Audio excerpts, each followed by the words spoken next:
Hello everyone.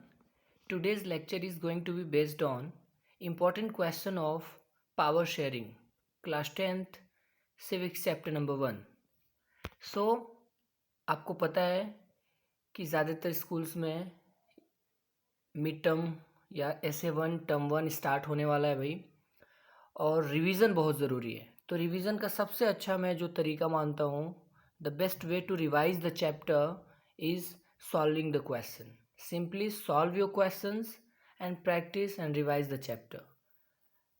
When you start solving, when you start doing the question, बहुत से confusion, बहुत से concept आपके clear हो जाते हैं. The same thing I follow, and I would like to you all to solve the same, to do the same thing. Okay भाई, तो स्टार्ट करते हैं पावर शेयरिंग का. चैप्टर नंबर 1 है आपका. ये रिवीजन करेंगे जितने भी इंपॉर्टेंट क्वेश्चंस आए हुए हैं आपके प्रीवियस ईयर बोर्ड एग्जाम में या अदर देन बोर्ड एग्जाम या सैम्पल पेपर के क्वेश्चंस हैं जो CBSE ने दे रखा है, वो सभी आज हम डिस्कस करने वाले हैं. So without killing time, let's get going. And on the screen question number 1. देखिए भाई, एक चीज़ और मैं क्लियर कर दूं, ये MCQ जो क्वेश्चंस हैं that is not only MCQ question. ये क्वेश्चन आपके कॉन्सेप्ट को क्लियर करेगा, प्लस ये आपके शॉर्ट, वेरी शॉर्ट टाइप के क्वेश्चन को भी कवर कर लेगा. कैसे करेगा, I will deal during the lecture. So question number 1, how many times was constitution of Belgium amended between 1970 and 1993. Okay, तो क्वेश्चन आपको समझ में आ गया होगा भाई कि ये जो बेल्जियम का कॉन्स्टिट्यूशन है वो कई बार चेंज किए गए थे 70s और 90s के बीच में. ठीक है भाई. So how many times it was change, तो 4 टाइम्स हो जाएगा. ठीक है भाई. और एक बार और क्वेश्चन आया हुआ है कि ये क्यों बार बार चेंज किया जा रहा था भाई, what was the main reason. ठीक है, मैंने आपको बताया ना कि लेक्चर में आप सिर्फ क्वेश्चन MCQ सॉल्व नहीं करोगे, आप यहाँ पे ये भी देखोगे कि और कौन कौन से इस पॉइंट से क्वेश्चंस बन सकते हैं, इस टॉपिक से और कौन कौन से क्वेश्चन आप सॉल्व कर सकते हो, या प्रीवियस ईयर में कौन कौन से क्वेश्चन पूछे गए हैं. तो क्वेश्चन क्या पूछ रहा है कि 4 टाइम्स कॉन्स्टिट्यूशन चेंज किए गए थे. कारण क्या था भाई, to work out an arrangement that would enable everyone to live together within the same country. देश के अंदर हर एक लोग अच्छे से रह पाएँ, एक साथ रह पाएँ, इसके लिए बेहतर से बेहतर सुविधाएं प्रोवाइड की जाए, इसके लिए बेटर अरेंजमेंट हो कंट्री मेंबर्स के लिए, सिटीजन्स के लिए. इसलिए इन्होंने कई बार कॉन्स्टिट्यूशन चेंज किया ताकि बेस्ट से बेस्ट वहाँ पे लोगों को एकोमोडेशन या अरेंजमेंट प्रोवाइड कर सकें, ताकि लोग देश में एक साथ विदाउट कॉन्फ्लिक्ट के रह पाएँ. ठीक है, ओके गुड. सो विच 2 लैंग्वेजेस अमंग फॉलोइंग आप prominently spoken by Belgium. Belgium के जो नेशनल्स थे, सिटीजन्स थे, वो मेन 2 लैंग्वेज बोलते थे. कौन कौन से भाई, तो आपका कॉन्सेप्ट देखो, ये CBSE का क्वेश्चन भी है. डच और फ्रेंच बोला जाता था. ठीक है भाई, थोड़ा सा यहाँ पे कॉन्सेप्ट देख लेते हैं. डच में क्या, डच कहाँ पे मेजोरिटी में थे भाई, तो डच बेल्जियम का अगर आप मैप ड्रॉ करो तो आपको ऐसे वाला रीजन मिलेगा. ठीक है, ओके गुड. तो ये आपका एक रीजन था फ्लेमिश रीजन, ये आपका था कौन सा रीजन भाई, वेलोनियन रीजन था. ठीक है, और बीच में ये कैपिटल रीजन ब्रुसेल्स था. ठीक है भाई. तो सबसे ज़्यादा जो डच स्पीकिंग पीपल थे वो कहाँ पे थे भाई, डच सबसे ज़्यादा कहाँ पे बोलते थे, तो डच स्पीकिंग पीपल थे ये फ्लेमिश रीजन में डच स्पीकिंग ज़्यादा थे. और यहाँ पे जो वलोनिया रीजन था, इधर वाले में फ्रेंच स्पीकिंग माइनॉरिटी में थे ओवरऑल कंट्री में. और कैपिटल रीजन में मेजोरिटी में कौन था, कैपिटल रीजन जो था यहाँ पे मेजोरिटी में फ्रेंच पीपल थे, 80% फ्रेंच थे. ठीक है भाई, यहाँ पे 59% था ना. ठीक है, ओके. एंड बलोनिया में 40% था. ठीक है, एनीवे नेक्स्ट पॉइंट. तो आई होप आपको ये समझ में आ गया होगा. 2 लैंग्वेज मेनली थे. What led tension between Dutch speaking and French speaking. ये जो दोनों डिफरेंट लैंग्वेज स्पीकिंग पीपल थे, इनके बीच में एक टेंशन क्रिएट हो गया था. किसके वजह से हो गया था, तो इसका मेन जो कारण था भाई वो ये था कि माइनॉरिटी में कौन थे भाई? French people community was richer and powerful. ठीक है, ये एक इम्पॉर्टेंट पॉइंट आपको मिल रहा है भाई कि माइनॉरिटी जो पीपल थे, कैपिटल जो माइनॉरिटी थे ओवरऑल कंट्री में, ये ओवरऑल कंट्री में 40% के अराउंड थे, लेकिन ये सबसे ज़्यादा रिच पीपल थे और पावरफुल भी थे। इनके पास पॉलिटिकल एंड इकोनॉमिक पावर ज़्यादा था। यही वजह था कि इनके बीच में एक कॉन्फ्लिक्ट डेवलपमेंट हो गया कि माइनॉरिटी में होके भी ये लोग बहुत ही ज़्यादा रिच और पावरफुल है, और इसके वजह से एक टेंशन क्रिएट होता है। ठीक है, तो इम्पॉर्टेंट क्वेश्चन है। नेक्स्ट पॉइंट, ओके, तो इसका ऑप्शन क्या हो जाएगा? माइनॉरिटी फ्रेंच स्पीकिंग, ये वाला होगा। ठीक है भाई। Next, which country has successful negotiated differences among the ethnic population? जो एथनिक लोग थे, लोकल इंडिजिनस पीपल थे, इसमें सक्सेसफुली किसने नेगोशिएट कर लिया था अपने डिफरेंसेस को? तो वो कौन सा कंट्री था भाई? तो वो था आपका, क्या होना चाहिए इसका क्वेश्चन? आप लोग डील करो, श्रीलंका या फिर बेल्जियम, क्या होना चाहिए? तो बेल्जियम होना चाहिए। बेल्जियम ने बहुत ही सही तरीके से क्या कर लिया था? नेगोशिएट कर लिया था अपने पॉपुलेशन, अपने एथनिक पॉपुलेशन में कोई कन्फ्लिक्ट नहीं आने दिया। श्रीलंका में तो बहुत ज़्यादा कन्फ्लिक्ट हो गया था, पता ही आपको, सिविल वॉर हो गया था। Next, what major steps Belgium government took to enable everyone to live together within the same country? Choose the most correct option. ये कह रहा है कि what was the major step, Belgium government ने कौन से सबसे अच्छे स्टेप लिए ताकि देश में हर एक लोग अच्छे से रह पाएँ? तो दे अमेंडेड द कॉन्स्टिट्यूशन 4 टाइम्स, हमने पहले ही पढ़ रखा था भाई, तो ए ऑप्शन इसका सही हो जाएगा। Okay,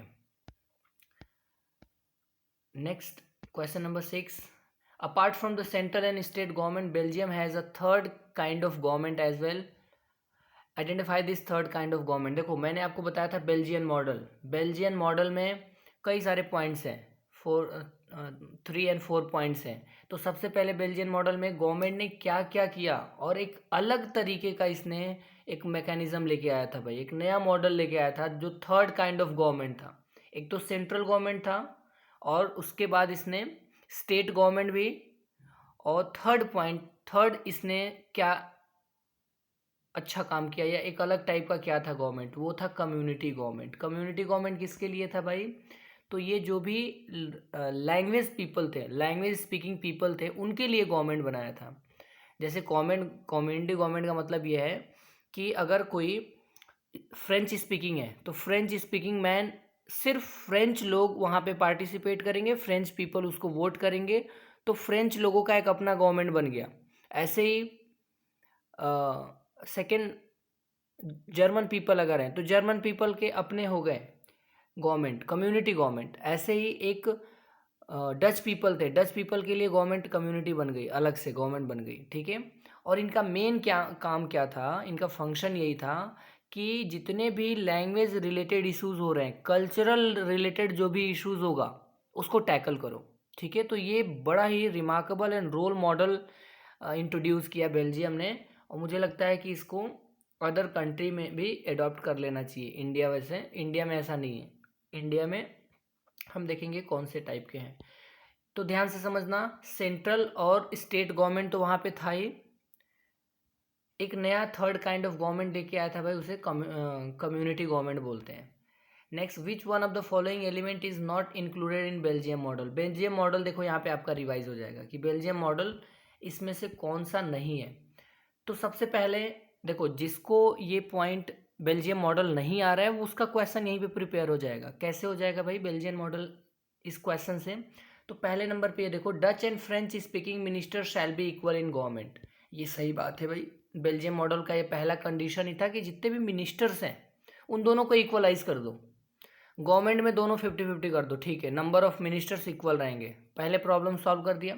okay, many powers of central government have been given to state, ये भी सही बात है। सेकेंड पॉइंट ये है, बहुत से पावर सेंट्रल गवर्नमेंट के स्टेट गवर्नमेंट को दे दिया गया, यानी पावर शेयरिंग हो गया, वर्टिकल पावर शेयरिंग कर दिया। पहले स्टेट गवर्नमेंट जो होती थी वो सेंट्रल गवर्नमेंट के अंडर में काम करती थी, इसने बोला नहीं नहीं नहीं, अब कोई सबऑर्डिनेट नहीं रहेगा, कोई स्टेट गवर्नमेंट किसी के अधीन नहीं रहेगा, सेंट्रल गवर्नमेंट के अधीन नहीं रहेगा। अब हम फेडरलिज्म हो गए, हम सेपरेट हो गए, मतलब कि पावर शेयर कर लिया हमने, ये काम किया था। Third point, Brussels has a separate government in which both community have a equal representation and there is a community government which has a special. Okay, Brussels has a separate government, सही बात है भाई, एक separate government बना दिया गया था capital region के लिए। ठीक है भाई, ब्रुसेल्स में एक सेपरेट गवर्नमेंट बनाया गया कैपिटल रीजन ब्रुसेल्स के लिए, एक सेपरेट गवर्नमेंट बना दिया गया। जैसे इंडिया में भी एनसीआर है ना, national capital region of Delhi. ठीक है भाई, यानी दिल्ली में एक अलग ही गवर्नमेंट चल रही होती है, जैसे इस समय केजरीवाल का है।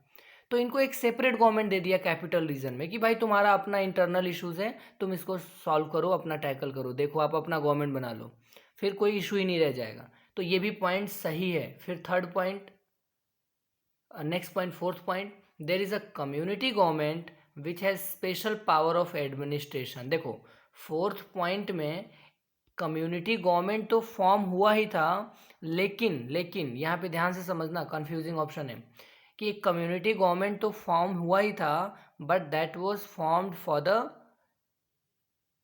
Solving religious and cultural issues, sorry educational issues, language issues and cultural issues के लिए इसने क्या किया था, कम्युनिटी गवर्नमेंट बनाया था भाई, not for the power of administration. इनके पास एडमिनिस्ट्रेशन पावर नहीं था, ध्यान रखना, ये वाला पॉइंट गलत हो जाएगा। तो आपने देखा ये कुछ इंपॉर्टेंट और ये थोड़े टफ लेवल के क्वेश्चन में आ जाएगा, बड़ा ही कन्फ्यूजन क्वेश्चन है ना थोड़े से, तो ध्यान से समझना। यहाँ पे बेल्जियन मॉडल भी रिवाइज हो गया और यहाँ पे आपके ऑब्जेक्टिव भी क्लियर हो गए। Next, analyse the information and identify the correct option. Belgium leaders, आपको इस छोटे से पैराग्राफ को पढ़ना है और आंसर करना है। बेल्जियम लीडर्स टूक अ डिफरेंट पाथ, सही बात है। They recognise the existence of regional differences, इनको रिकोगनाइज कर लिया इन्होंने, इन्होंने पता लगा लिया कि हमारे यहाँ रीजनल डिफरेंसेस हैं, कल्चरल डाइवर्सिटी भी है, और इस वजह से between 70 to 93 they amended their constitution 4 times, 4 बार इसने कॉन्स्टिट्यूशन चेंज किया भाई। Work out an arrangement that would enable everyone to live together within the same country, अच्छे से लोग वहाँ पे रह पाए। ठीक है, ओके।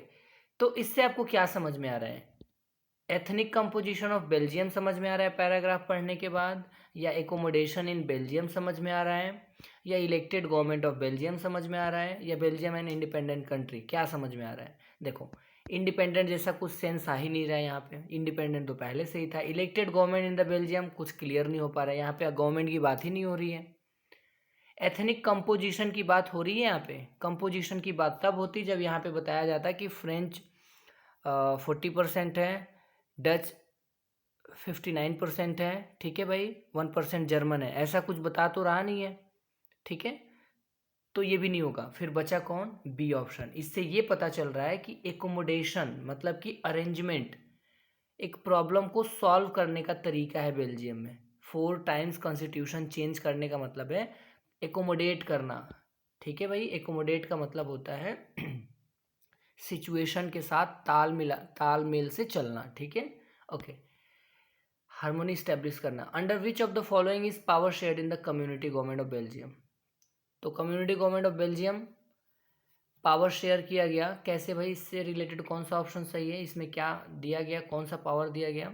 तो state government different social group, ये किसके बीच में एकोमोडेट किया गया या दिया गया भाई? तो ऑर्गन्स की तो बात ही नहीं है, डिफरेंट ऑर्गन्स में अलग अलग हो जाते हैं, एग्जीक्यूटिव लेजिस्लेटिव ये होगा नहीं। स्टेट सेंट्रल गवर्नमेंट की बात नहीं है, ये तो फेडरलिज्म हो जाएगा। State government and community government ये भी नहीं है, तो बचेगा कौन, डिफरेंट सोशल ग्रुप।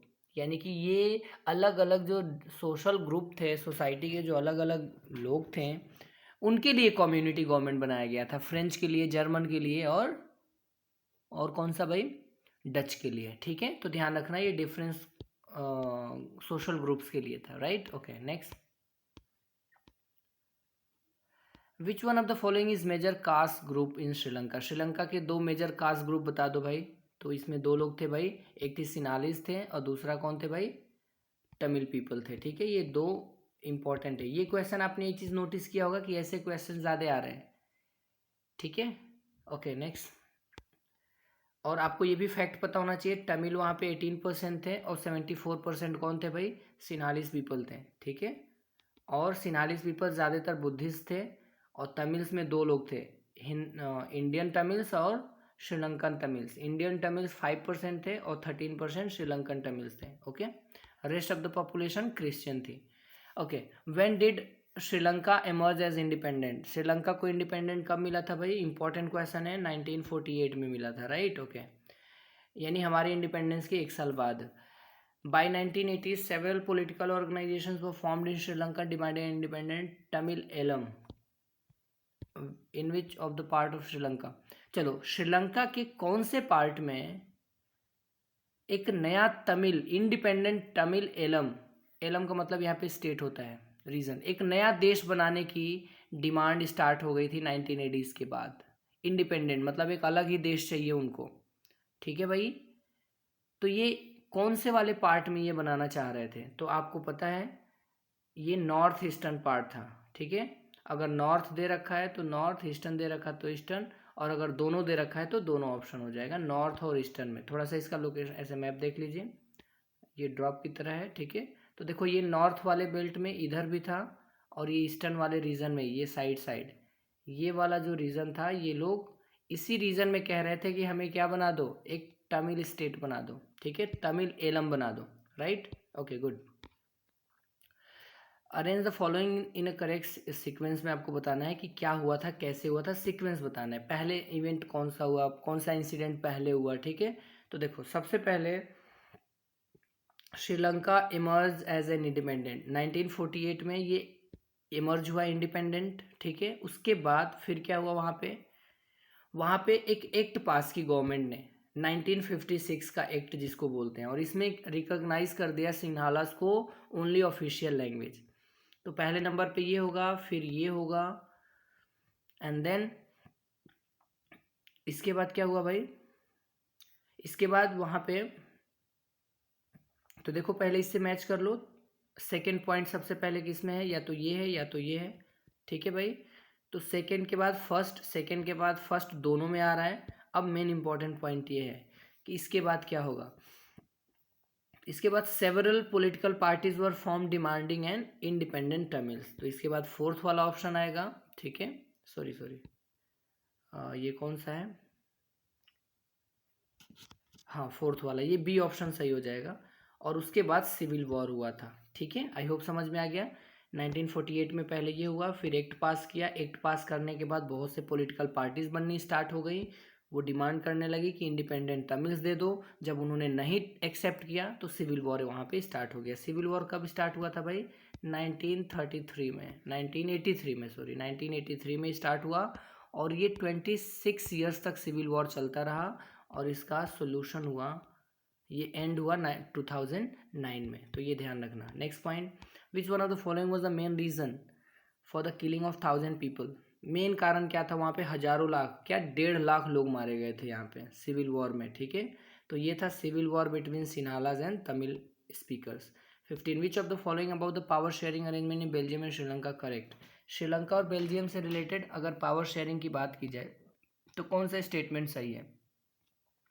तो देखो, Belgium Dutch speaking minority people try to impose their domination in Sri Lanka, the policies of government sought to ensure dominance of Sinhala speaking majority. Obviously यही है, ठीक है, आपको बहुत ज़्यादा दिमाग लगाने की ज़रूरत नहीं है। श्रीलंका की जो पॉलिसी थी गवर्नमेंट की ना, उसका क्या था कि अपना डोमिनेंस, डोमिनेंस किसका हो, सिन्हाला स्पीकिंग का हो, ठीक है भाई। ये डोमिनेशन चाह रहे थे वहाँ पे, ठीक है, डोमिनेंस की बात हो रही थी। नेक्स्ट, बाकी के स्टेटमेंट जो हैं वो उतने करेक्ट नहीं हैं जितने होने चाहिए, क्लोज में यही है। नेक्स्ट पॉइंट देखो आप, इसको मैच कर लो फटाफट। सिन्हालीज पीपल कौन सा इसमें से करेक्ट मैच है? तो सिन्हालीज स्पीकर पीपल कितने थे? ये तो 79% थे ना भाई, 76% थे, सॉरी ये कितने परसेंट थे सिन्हालीज पीपल श्रीलंका में? इनका कंपोजिशन कैसा था भाई, फटाफट रिकॉल करिए आप लोग। 74% है, राइट। तो ये गलत हो गया। तमिल स्पीकर 18% है, सही है, यही ऑप्शन सही होगा, यानी बी ऑप्शन इसका करेक्ट है। फ्रेंच स्पीकर्स कितने थे भाई? 20% है ना ना ना ना, फ्रेंच कितने थे? 40% है वलोनिया रीजन में, और कंट्री में कैपिटल रीजन में 80% है, राइट। डच स्पीकिंग कैसे थे भाई? 74% ना, 74 नहीं थे ये, सिन्हालास थे। ओके, डच कितने थे? रिकॉल करते चलो फटाफट, डच कितने परसेंट थे भाई? डच थे आपके कैपिटल रीजन में 20% और एंटायर कंट्री में 59%, राइट? ओके, नेक्स्ट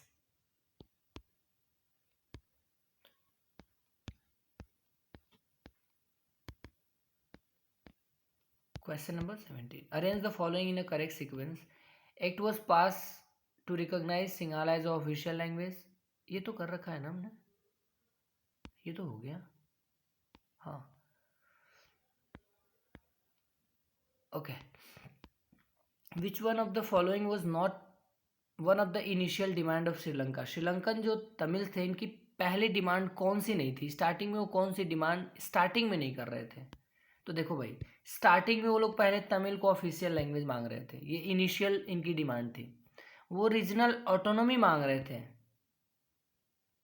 और जब ये बात नहीं मानी गई, ये इक्वालिटी मांग रहे थे। इनकी तीन यही डिमांड थी। अगर एग्जाम में क्वेश्चन आ गया कि श्रीलंकन की इनिशियल डिमांड्स क्या थी, तो यही तीनों डिमांड्स थे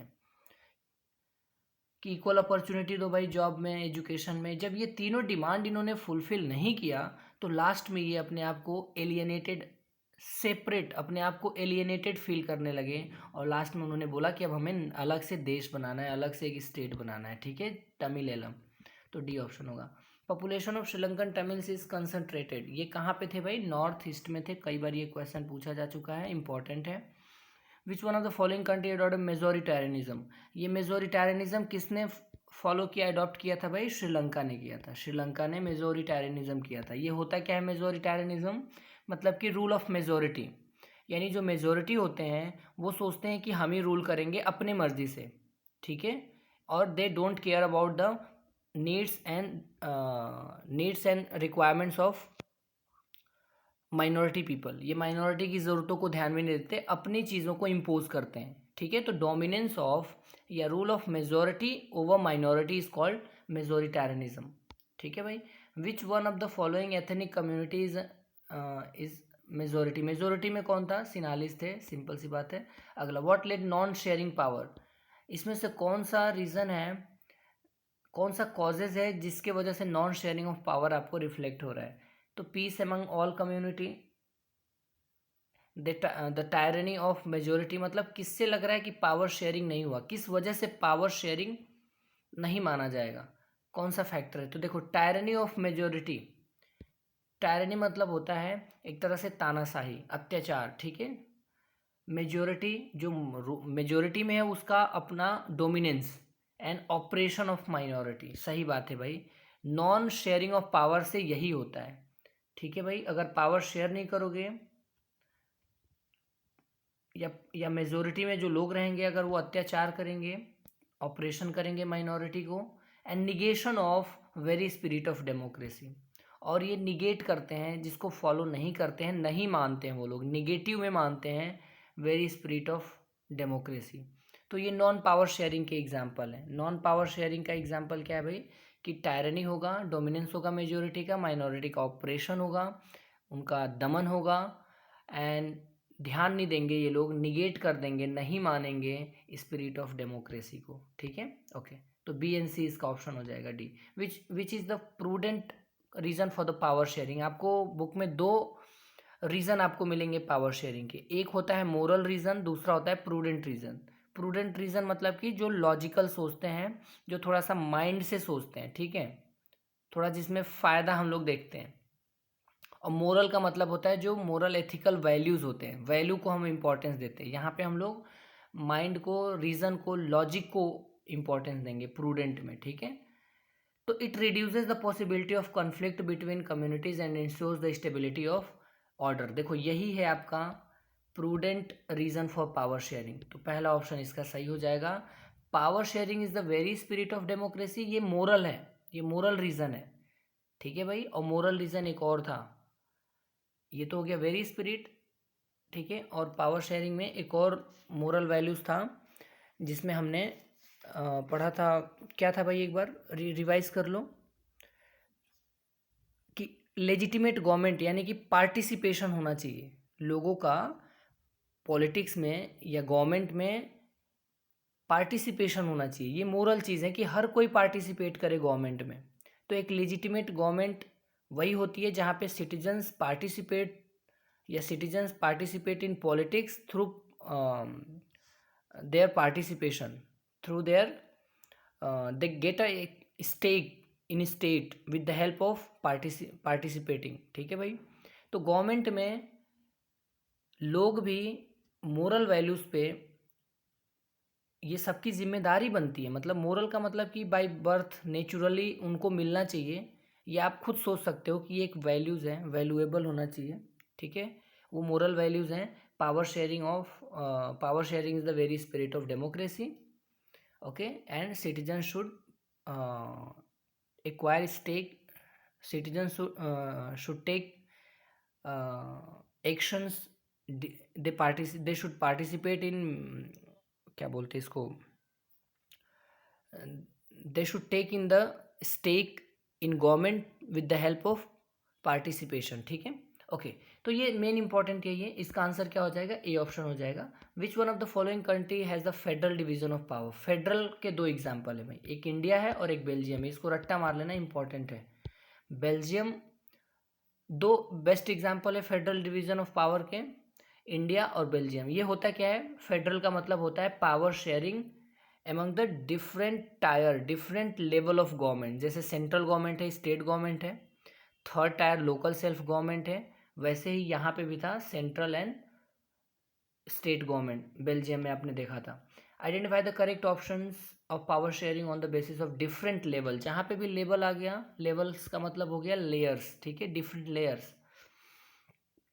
तो ये किसके किसके बीच में होता है भाई? Different levels of government.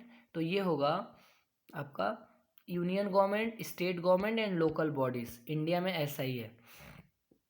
ये है आपका लेवल्स ऑफ गवर्नमेंट। ठीक है भाई। और ऑर्गन्स की बात करें, जब भी ऑर्गन ऑफ गवर्नमेंट्स की बात करें तो आप लेजिस्लेटिव, एग्जीक्यूटिव एंड जुडिशरी बताओगे। ये लेवल्स ऑफ गवर्नमेंट में लेयर्स होता है high to low, higher to lower side में। जैसे सेंटर हो गया हाईएस्ट लेवल पे पूरे कंट्री में, फिर इसके लोअर साइड में जाओगे तो फिर आपको मिलेगा स्टेट, उसके नीचे फिर जाओगे तो आपको local self government, municipality and panchayat मिलेंगे। ठीक है। तो इसका डी ऑप्शन हो जाएगा, ध्यान रखना। Next, which of the following system of power sharing is called check and balance? किसको चेक एंड बैलेंस वाला हम लोग पावर शेयरिंग बोलते हैं? बहुत ही इंपॉर्टेंट क्वेश्चन है। इसको बोलते हैं हॉरिजेंटल वाला। हॉरिजेंटल डिस्ट्रीब्यूशन ऑफ पावर को हम लोग चेक एंड बैलेंस बोलते हैं। पता है क्यों? क्योंकि they are placed at the same level और ये एक दूसरे को चेक करते हैं और उसको कंट्रोल भी करते हैं। कौन कौन से है भाई ये? तो हॉरिजेंटल डिस्ट्रीब्यूशन में आपने देखा होगा कि एक होता है लेजिस्लेटिव या लेजिस्लेटर होता है, उसके बाद एग्जीक्यूटिव होता है और एक जुडिशरी होता है। They are placed parallelly. वो तीनों ऑर्गन्स पैरेलल हैं। ये नहीं बोल सकते कि कौन बड़ा है कौन छोटा है। बस उनके पावर को हमने सेपरेट कर रखा है ताकि वो एक दूसरे को कंट्रोल करें। जैसे पार्लियामेंट का काम हो गया कि वो लॉ मेकिंग बॉडी है, वो कानून वगैरह बनाएगी। एग्जीक्यूटिव का काम है कि वो इम्प्लीमेंट करे। कोई भी कानून बन गया उसको देश में लागू करें। नए नए कोई प्रोजेक्ट लाना है तो प्रोजेक्ट, कोई इंडस्ट्री ओपन करना है इंडस्ट्री, जो मर्जी करना है करो। वो एग्जीक्यूटिव का काम है, गवर्नमेंट का काम है। और लेजिस्लेटिव इंडिया में पार्लियामेंट है, एग्जीक्यूटिव गवर्नमेंट होती है। और थर्ड है जुडिशरी। जुडिशरी में आपने देखा होगा सुप्रीम कोर्ट, हाई कोर्ट। ठीक है। तो ये पैरेलली प्लेस्ड हैं, they are placed at the same place but their power has been distributed. ठीक है। ओके। तो ये ध्यान रखना, कई बार पूछा गया है। चेक एंड बैलेंस हॉरिजेंटल का है। विच of the following is not an element of vertical power sharing? Vertical power sharing का कौन सा एग्जाम्पल या एलिमेंट नहीं है? तो देखो, पावर शेयरिंग जहाँ पे भी लेवल्स आ जाएंगे वो सब समझो कौन सा है, वो वर्टिकल पावर शेयरिंग है। Levels of government, levels of government का मतलब हो गया सेंट्रल लेवल्स पे, स्टेट लेवल पे और लोकल लेवल पे। ठीक है भाई। ये सब, तो ये ऑप्शंस एलिमिनेट हो जाएगा। Supervision of higher organ over the lower organs. Okay. And sharing of power between government and opposition. देखो, हायर एंड लोअर ऑर्गन्स जो होते हैं, जैसे हायर पे हो गया सेंट्रल, और मैंने बताया था ना हायर टू लोअर का जो हायरार्की होता है ये वर्टिकल पावर शेयरिंग का होता है। ठीक है। And third point is sharing of power between government and opposition, ये गलत हो जाएगा। ऐसा कुछ नहीं होता, वर्टिकल में ऑपोजिशन का कोई कॉन्सेप्ट नहीं है।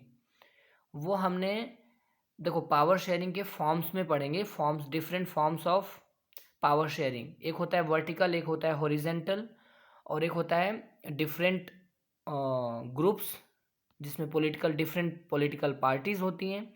ये अलग अलग तरीके हैं पावर शेयर करने का।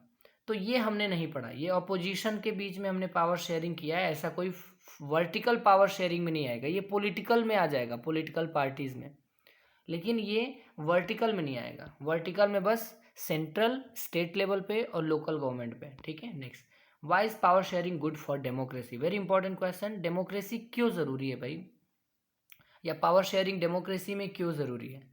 It gives absolute power to citizen, it reduces. क्यों इसलिए ज़रूरी है कि it reduces the possibility of conflict between social groups. जितने भी सोशल ग्रुप्स हैं उसमें कॉन्फ्लिक्ट को ये रिड्यूस कर देता है। और ये मोस्ट इंपॉर्टेंट क्वेश्चन है, अगर पूछा जाए आपसे एग्जाम में कि why power sharing is important, तो पावर शेयरिंग ज़रूरी है, इसके 3 कारण है भाई आपके बुक में। ठीक है, देयर आर 3 रीज़न। पहला रीज़न तो ये हो गया कि आप ये कॉन्फ्लिक्ट को रिड्यूस कर देता है। इसके बाद सेकेंड पॉइंट क्या है भाई? सेकेंड पॉइंट है कि power sharing is good way to ensure the stability of political order. ये इंश्योर करता है स्टेबिलिटी ऑफ पॉलिटिकल ऑर्डर, देश में पॉलिटिकल स्टेबिलिटी लाता है। ठीक है भाई, सिविल वॉर वगैरह जैसा सिचुएशन नहीं होता है। एंड थर्ड पॉइंट कि power sharing is spirit of democracy है। और एक और पॉइंट है, वो है आपका कि citizen acquire a stake in the system through participation. ठीक है भाई, वो जब लोग पार्टिसिपेट करते हैं तो वो गवर्नमेंट का एक तरह से स्टेक होल्डर हो जाते हैं। ठीक है भाई, एक फैक्टर्स बन जाते हैं, गवर्नमेंट को एक तरह से कंट्रोल वगैरह करते रहते हैं, गवर्नमेंट को टायरनी नहीं होने देते। ठीक है भाई, ओके। तो ये 3 कारण है, स्पेशली 2 रीज़न भी लिख सकते हो। ठीक है, ये वही रीज़न है, प्रूडेंस और मोरल वाला, राइट, ओके। फेडरल गवर्नमेंट का मैच कर लो आप। फेडरल गवर्नमेंट क्या है भाई? फेडरल गवर्नमेंट हॉरिजेंटल पावर देख लो। हॉरिजेंटल पावर का मतलब होता है, हॉरिजेंटल का मतलब distribution of power among the legislative and judiciary, executive भी हो सकता है। तो हॉरिजेंटल में ये आ गया। कम्युनिटी गवर्नमेंट बेल्जियम का एग्जाम्पल है, और इंडिया एक फेडरल कंट्री है। ठीक है तो फेडरल गवर्नमेंट, देखो फेडरल गवर्नमेंट तो बेल्जियम भी है, ठीक है, लेकिन ऑप्शन के वाइज अगर ऑप्शन के अकॉर्डिंग चला जाए तो कम्युनिटी गवर्नमेंट बेल्जियम से बेस्ट मैच कर रहा है, right, okay. Next question, which one of the following is not one aspect of federal division of power? फिर से फेडरल एस्पेक्ट पे आ गया भाई। Sharing of power among the central, provincial and local government. तो कौन सा फेडरल डिवीजन ऑफ पावर का element aspect नहीं है? तो देखो जहाँ पे भी हायर एंड लोअर आएगा, लेवल ऑफ गवर्नमेंट्स आएंगे, ये आपके फेडरल डिवीजन्स हैं। सेंट्रल और लोकल सेल्फ गवर्नमेंट में आप पावर डिस्ट्रीब्यूट कर रहे हो, ये भी फेडरल डिवीज़न है। ठीक है भाई, यानी लेवल्स ऑफ गवर्नमेंट जहाँ पे भी आया, ये ध्यान रखना, ये इसका ट्रिक है। लेवल्स ऑफ गवर्नमेंट आ गया तो ये फेडरल डिवीज़न है। ठीक है भाई, ओके। हायर एंड लोअर आ गया तो ये भी हो गया। There is no vertical division of power, तो ये गलत हो गया। ये डी ऑप्शन मतलब क्वेश्चन का राइट आंसर होगा, डी ऑप्शन, क्योंकि प्रोविंशियल और लोकल गवर्नमेंट में पावर शेयरिंग होता है, ये भी वर्टिकल या फेडरल डिवीज़न है। डिवीज़न हायर लोअर लेवल पे भी डिवीज़न होता है, ये भी सही है। और कॉन्स्टिट्यूशन में इसको ले डाउन भी किया गया है, डिफरेंट लेवल्स ऑफ गवर्नमेंट, ये भी सही है। ठीक है भाई, और there is no vertical division of power, ये तो गलत हो गया ना, उल्टा बोल रहा है। फेडरल डिवीज़न का तो यही मेन एलिमेंट है। ठीक है भाई, next, modern democracy maintain check and balance system, identify the correct option based on horizontal power sharing arrangement. देखो हॉरिजेंटल पावर शेयरिंग अरेंजमेंट का मॉडर्न डेमोक्रेसी में आपको मैच करना है करेक्ट ऑप्शंस आपको, कि क्या है इसका चेक एंड बैलेंस। तो चेक एंड बैलेंस का मैंने आपको बेहतर एग्जांपल बताया था भाई। चेक और बैलेंस करना है आपको, तो कैसे कर सकते हो आप लेजिस्लेटर, एग्जीक्यूटिव एंड जुडिशरी के थ्रू क्या कर सकते हो आप, चेक एंड बैलेंस कर सकते हो, ठीक है। तो यही है बेस्ट एग्जांपल, इसका आंसर लेजिस्लेटिव हो जाएगा।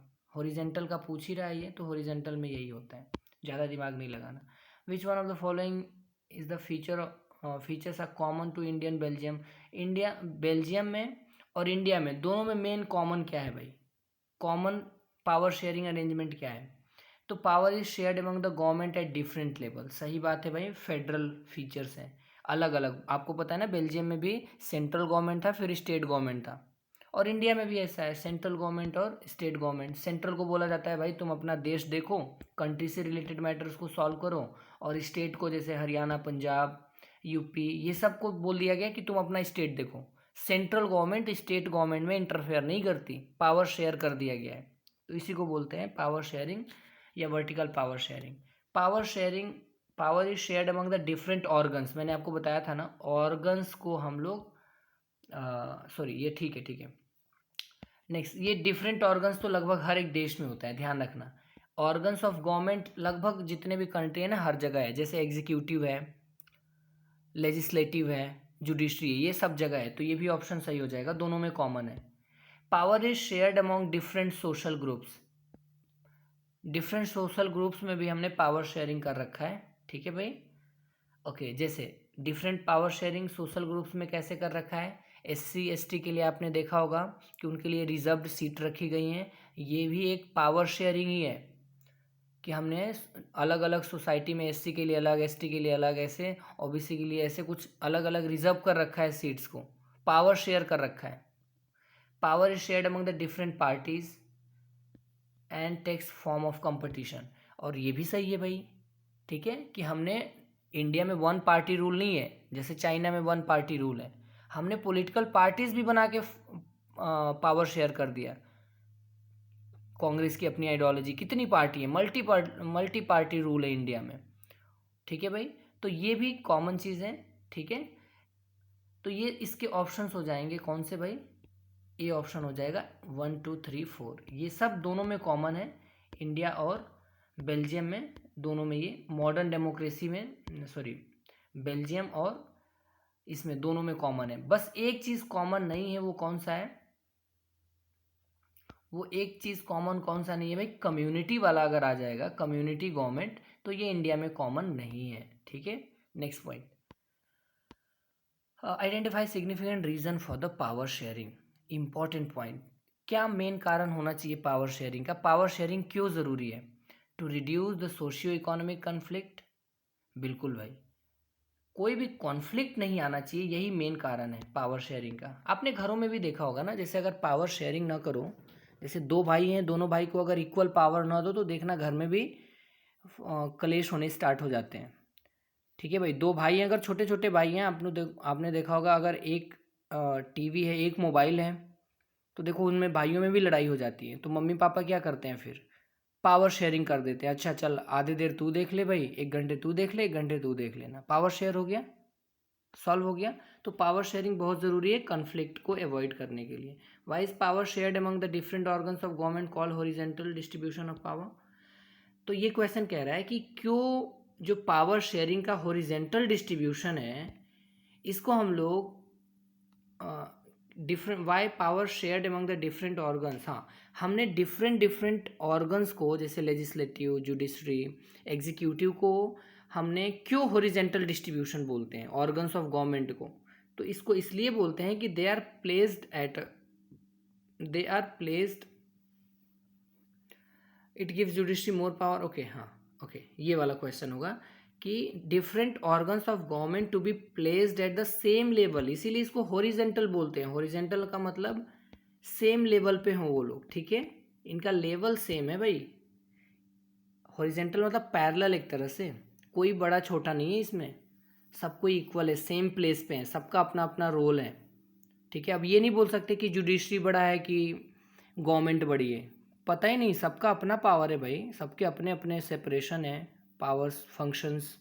ये नहीं कि पार्लियामेंट बड़ा बड़ा है कि गवर्नमेंट बड़ा है, दोनों बड़े हैं भाई, किसी को आप एक को वो नहीं कह सकते, ठीक है। जुडिशरी बड़ा है कि, सबका अपना रोल प्ले है, इसी वजह से इसको हम लोग हॉरिजेंटल पावर शेयरिंग बोलते हैं। Next, consider the following statement on the power sharing select. ठीक है, आपको बताना है। It is a good for democracy, बिल्कुल। It creates harmony in the different, ये भी सही है। It brings transparency in governance, ऐसा कोई हमने बात ही नहीं पढ़ा है। पावर शेयरिंग से ट्रांसपेरेंसी आएगी, ऐसा कोई कहीं पे कोई कारण नहीं बनता, कोई लॉजिक नहीं बनता। It brings socio political competition among the parties, सही बात है। पॉलिटिकल पार्टी से एक कंपटीशन होता है देश में, ठीक है भाई, यानी उसमें भी पावर शेयरिंग हो जाता है। ओके, तो इसका थर्ड ऑप्शन एलिमिनेट कर दो आप। तो थर्ड ये वाला ए, ये एलिमिनेट हो गया, ये एलिमिनेट हो गया, ये हो गया, बचा ये वाला, ठीक है। Okay, next, identify the horizontal power sharing arrangement among the different. देख रहे हो कितनी बार क्वेश्चन ये पूछा गया है, horizontal power sharing, horizontal among the following modern democracy. तो मैंने आपको बताया था जहाँ पे भी हॉरिजेंटल आएगा ऑर्गन्स चेक करना, तो डिफरेंट ऑर्गन्स ऑफ गवर्नमेंट, यही आंसर हो जाएगा। और जब भी वर्टिकल आएगा वहाँ पे आप क्या चेक करोगे, वहाँ पे आप चेक करोगे levels of government. Okay, next, read the information, ये इन्फॉर्मेशन पढ़ लो। Power sharing place at the same level of exercise, ठीक है। सेम क्वेश्चन है कि हॉरिजेंटल हम लोग बोलते हैं, ये हॉरिजेंटल वाले की बात कर रहा है। और हॉरिजेंटल को ही हमने बोला था कि ये एक तरह से चेक एंड बैलेंस का काम करता है भाई, ठीक है। तो आइए देखते हैं इसका ऑप्शन क्या होना चाहिए। तो ये किसकी बात कर रहा है पैराग्राफ, तो ये हॉरिजेंटल डिस्ट्रीब्यूशन ऑफ पावर की बात कर रहा है। नेक्स्ट पॉइंट, मैच कर लो ये वाला क्वेश्चन, क्या होगा यहाँ पे, क्या आंसर आना चाहिए। Power shared among the different organs, कहीं पे यहाँ पे लिख रहा है आपको हॉरिजेंटल नहीं लिखा है, लीव इट, कोई बात नहीं। Power shared among the government at different level पे जो होता है उसको हम लोग फेडरल बोलते हैं। अगला चैप्टर फेडरलिज्म ही है, ठीक है। वर्टिकल पावर शेयरिंग को हम लोग फेडरल गवर्नमेंट बोलते हैं। Power shared among the different social group, अगर डिफरेंट से सोशल ग्रुप में आपने डिस्ट्रीब्यूट कर दिया तो इसको आप क्या बोलोगे, कम्युनिटी गवर्नमेंट बोलोगे। बेल्जियम में हुआ था। पावर शेयर्ड बाय 2 और मोर पॉलिटिकल पार्टीज, तो ये आप बोलोगे किसको, ये कोलिजन गवर्नमेंट हो गया। कोलिजन गवर्नमेंट में क्या होता है, दो या दो से ज़्यादा जो पॉलिटिकल पार्टी होती हैं वो एक साथ अपने पावर को शेयर कर लेती हैं। जैसे बीजेपी की अभी गवर्नमेंट बनी है तो it is just like a alliance, collision तो नहीं बोलेंगे लेकिन अलायंस बोल सकते हैं। जैसे बिहार का एक नीतीश कुमार की पार्टी है और एक साउथ की पार्टी है, आंध्र प्रदेश की पार्टी है ना भाई। तो ये दोनों ने मिल के बीजेपी को सपोर्ट किया है, यानी कि ये 3 मेजर पार्टी हैं और इन्होंने अपने अपने पावर भी शेयर किए हैं। कैसे पावर शेयर किया है, तो कुछ बिहार की जो पार्टी है वो इनको मिनिस्टर्स पोस्ट मिल जाएंगे, मतलब डिस्ट्रीब्यूशन ऑफ मिनिस्टर्स कर दिया जाएगा, यानी पावर शेयर हो गया। अब सिर्फ बीजेपी की नहीं चलेगी, यहाँ पे आपस में ये लोग मिनिस्ट्रीज डिस्ट्रीब्यूट कर लेते हैं, पावर शेयर कर लेते हैं, ठीक है। ओके, नेक्स्ट, तो बच गया एक पावर शेयर्ड अमंग दम, तो ये इसका आंसर हो जाएगा। मैच कर लो आप लोग, ठीक है। ओके, नेक्स्ट, फिर से इसका आंसर क्या हो जाएगा, पावर शेयर्ड बाय द 2 और मोर पॉलिटिकल पार्टीज, ये कोलिजन हो जाएगा। तो डी का तीसरा देख लो कौन सा है, ए और सी है। और फिर power share by the different social, C option हो जाएगा आपका पहला का, तो पहले का सी में ये सी ऑप्शन हो जाएगा इसका राइट आंसर, ठीक है। चलो next point, which one of the following languages was declared as a official language Sri Lanka act जो पास किया था, इसका कौन सा लैंग्वेज को, तो सिन्हालास को इसने ओनली ऑफिशियल लैंग्वेज कर दिया। देख रहे हो 23 का क्वेश्चन है। Identify the administrative level of the Indian government with the help of information. इस इंफॉर्मेशन से आप बताओ क्या सही होना चाहिए कि पावर शेयर्ड बिटवीन सेंट्रल और local government, state government are required to share some powers with the revenue with them. State government को थर्ड टायर में अपने रेवेन्यूज भी शेयर करती है, it is called third tier. ये लोकल सेल्फ गवर्नमेंट की बात कर रहा है, ठीक है। और ये डिसेंट्रलाइज सिस्टम बोलते हैं इसको, ठीक है भाई। हम अगले चैप्टर में इसको डिटेल में पढ़ेंगे। डिसेंट्रलाइज सिस्टम क्या है, मतलब कि सेंट्रलाइज नहीं, पावर को डिस्ट्रीब्यूट करो, सेंट्रलाइज मत करो, उसको डिसेंट्रलाइज करो, पावर को शेयर करो। और ये थर्ड टायर गवर्नमेंट होती है जिसको लोकल सेल्फ गवर्नमेंट बोलते हैं, municipality and panchayat. Okay, next 41, consider the following statement on power sharing and choose the correct option. Majoritarianism is the real spirit of democracy, ये तो बिल्कुल गलत हो गया यार। Power sharing majoritarianism real spirit कहाँ से हो गया, पावर शेयरिंग रियल स्पिरिट होता है डेमोक्रेसी का, मेजोरिटेरियनिज्म नहीं होता। तो फर्स्ट को ही आप एलिमिनेट कर सकते हो डायरेक्टली, फर्स्ट जिसमें जिसमें आप एलिमिनेट कर दो, ठीक है। तो देखो ये एलिमिनेट हो गया, इसमें भी फर्स्ट है, इसमें भी फर्स्ट है, तो बच गया कौन, ये वाला। इसको एलिमिनेशन मेथड बोलते हैं, एक ही ऑप्शन से सॉल्व कर लेना। It creates balance and harmony, power sharing से बिल्कुल हार्मनी स्टैब्लिश होती है। It reduce possibility of conflict, बिल्कुल सही बात है भाई, power sharing is essence of democracy, ये एक इसेंस एलिमेंट है, एक नेसेसरी फीचर है डेमोक्रेसी का, राइट भाई। चलो अगला देखो फटाफट फटाफट। Okay, next. Which one of the following statement accurately distinguish between the majoritarianism and power sharing? ये दोनों एक दूसरे के कंट्राडिक्टरी क्वेश्चन है, मतलब कि दोनों में कौन सा स्टेटमेंट डिस्टिंग्विश कर रहा है, दोनों में डिफरेंस क्या है। तो majoritarianism emphasis the dominance of majority community, बिल्कुल यही बात है। मेजोरिटी में जो मेजोरिटेरियनिज्म होता है, इसमें डोमिनेंस किसका होता है भाई, मेजोरिटी कम्युनिटी का होता है, जैसे श्रीलंका में सिन्हालिस्ट थे। while power sharing is the emphasis sharing of power among the different group, जबकि पावर शेयरिंग में हम पावर को डिस्ट्रीब्यूट करते हैं डिफरेंट डिफरेंट ग्रुप्स में। तो यही इसका आंसर हो जाएगा, बाकी के सब गलत हो जाएंगे, ठीक है भाई। ये क्या हो गया, ओ भाई। ओके नेक्स्ट,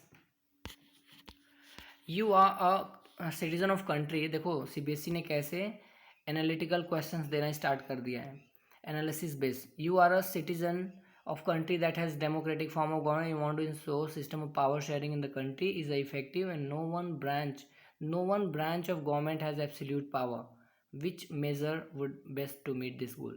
अगर आप देश के नागरिक हो, ठीक है, और आपको हैज़ अ डेमोक्रेटिक, और आपके यहाँ डेमोक्रेटिक फॉर्म ऑफ गवर्नमेंट है, और आप चाहते हो कि पावर शेयरिंग इंश्योर हो अलग अलग देश में अलग अलग different different branches of government के, ठीक है, और उनके पास अपने एब्सोल्यूट पावर है, तो इसके लिए आप कौन सा ऑप्शन बेस्ट है। तो आपको सीधी सी बात है, ये बात कर रहा है ब्रांचेस ऑफ गवर्नमेंट, मतलब कि डिफरेंट ऑर्गन्स ऑफ गवर्नमेंट की बात कर रहा है, लेजिस्लेटिव, जुडिशरी, एग्जीक्यूटिव। तो देखो इससे रिलेटेड कोई ऑप्शन है तो आंसर वही हो जाएगा, ठीक है भाई।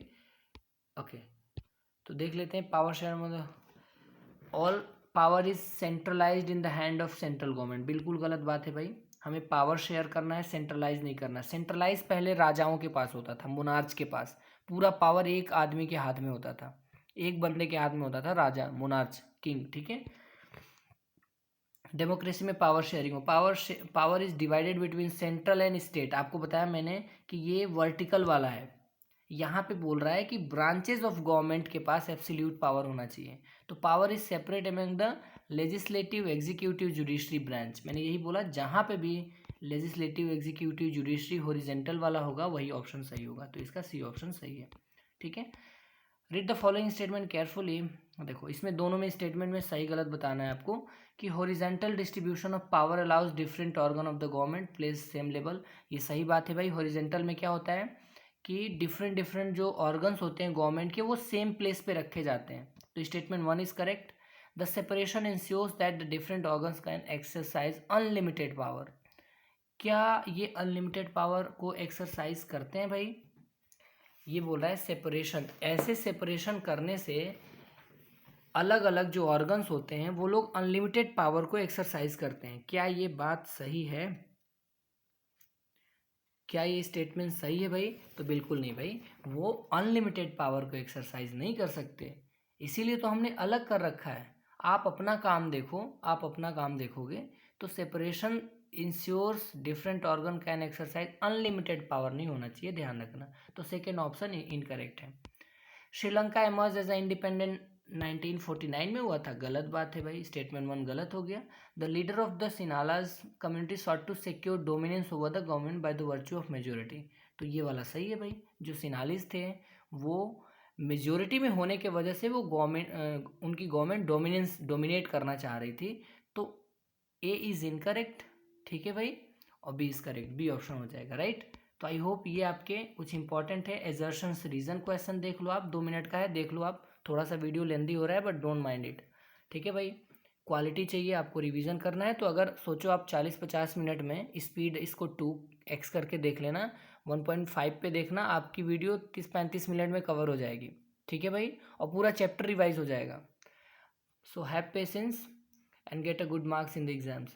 The distrust between Sinhalese and Tamil communities turned into the widespread conflict. आपको पता है ना कि एक लोगों के अंदर डिस्ट्रस्ट, अविश्वास, भरोसा नहीं रह गया था भाई सिन्हालाज और तमिल कम्युनिटी में, और इसके वजह से श्रीलंका में एक कॉन्फ्लिक्ट, एक सिविल वॉर हुआ. तो बिल्कुल सही बात है, ये एजर्शन तो करेक्ट हो गया. इसका कारण क्या था? इसका कारण डिस्ट्रस्ट कब बिल्ड हुआ लोगों के अंदर? जब वहाँ की गवर्नमेंट ने 1956 में सिन्हालास को ओनली ऑफिशियल लैंग्वेज डिक्लेयर कर दिया. तो लोगों के अंदर क्या हुआ? एक डिस्ट्रस्ट, नाखुश हो गए लोग. ठीक है भाई, तो both are correct and right explanation भी है. ठीक है भाई, ठीक है. Okay, next point. ये कौन सा? 52, 53. अच्छा, ये भी है क्या? इधर भी है. एजर्शन रीजन यहाँ से स्टार्ट है, कोई बात नहीं. 50. हाँ, इसमें हम वो डील कर रहे हैं जो प्रीवियस ईयर में पूछे गए हैं. ठीक है, बाकी आप लोग अटेम्प्ट कर लेना. अब इसको देखते हैं. Power sharing is good. कारण क्या है भाई? It helps to reduce the possibility of conflict. सही बात है, एकदम सही बात है, एक्सप्लेन भी कर रहा है ये. ठीक है. 56 में देख लो, ये भी क्वेश्चन पूछा गया है कि Sri Lankan adopted Tamils as the official language of state. क्या ऐसा है क्या? श्रीलंका ने तमिल को ऑफिशियल लैंग्वेज एडॉप्ट किया? ऐसा किया होता तो कॉन्फ्लिक्ट ही नहीं होता. तो एजर्शन गलत हो गया. Government of Sri Lanka adopted series of majoritarian measures. ये बिल्कुल सही बात है. मेजोरिटेरियन मेजर्स इसने एडॉप्ट किया, जैसे कि आर सही है, एजर्शन गलत है. ठीक है भाई. तो ये क्या क्या थे भाई मेजोरिटेरियन मेजर्स? तो पहला मेजर्स था कि सिन्हालीज लैंग्वेज को, सिन्हालास को ऑफिशियल लैंग्वेज डिक्लेयर किया. सेकंड, इन्होंने क्या किया भाई? इन्होंने स्पेशल प्रिविलेज देना स्टार्ट किया गवर्नमेंट जॉब में. ठीक है भाई, यूनिवर्सिटीज़ पोजीशंस में इनको प्रेफरेंस देना स्टार्ट कर दिया. ठीक है, ओके. और बुद्धिज़्म को इन्होंने प्रोटेक्ट करना स्टार्ट किया, प्रमोट करना स्टार्ट किया. और बुद्धिज़्म कौन प्रैक्टिस करता था भाई? तो ये ज़्यादातर सिन्हालिस पीपल थे. समझ में आ गया? तो ये है कुछ इम्पोर्टेंट क्वेश्चन. ये भी क्वेश्चन से इसको भी देख लो कि majority community is dominant in the few democratic state. Majority community dominant है कुछ डेमोक्रेटिक स्टेट्स में. सही बात है, इसका एग्जाम्पल श्रीलंका है. Dominance can undermine the unity of country. इसका कारण है कि dominance can undermine the unity of country. यही इसका इफेक्ट है. देखो, मेजोरिटी कम्युनिटी डोमिनेंट तो है, डोमिनेट कर रही है, लेकिन इसका कारण क्या है? वो अपने कल्चर को, अपने कंट्री के या अपने लोगों को वो प्रमोट करना चाहते हैं, इसलिए डोमिनेट करना चाहते हैं. वो लोग सिर्फ अपनी ही कम्युनिटी को वो सुप्रीम स्टैब्लिश करना चाह रहे हैं. ये कारण होना चाहिए. जबकि यहाँ पे लिख रखा है कि dominance can undermine the unity of country. ये इसका इम्पैक्ट है, इसका कारण नहीं है, इसका कॉज नहीं है, ये इसका प्रभाव है, इफेक्ट है. तो both are correct but not correct explanation. ठीक है भाई, ओके. तो ये थे आपके कुछ इंपॉर्टेंट क्वेश्चन, और आई होप आप इसको रिवाइज कर लेना. जो भी डाउट होगा आप लेट मी नो आदर in the comment section or personal text or message. So thank you, keep watching, keep revising. Best wishes for your upcoming exams.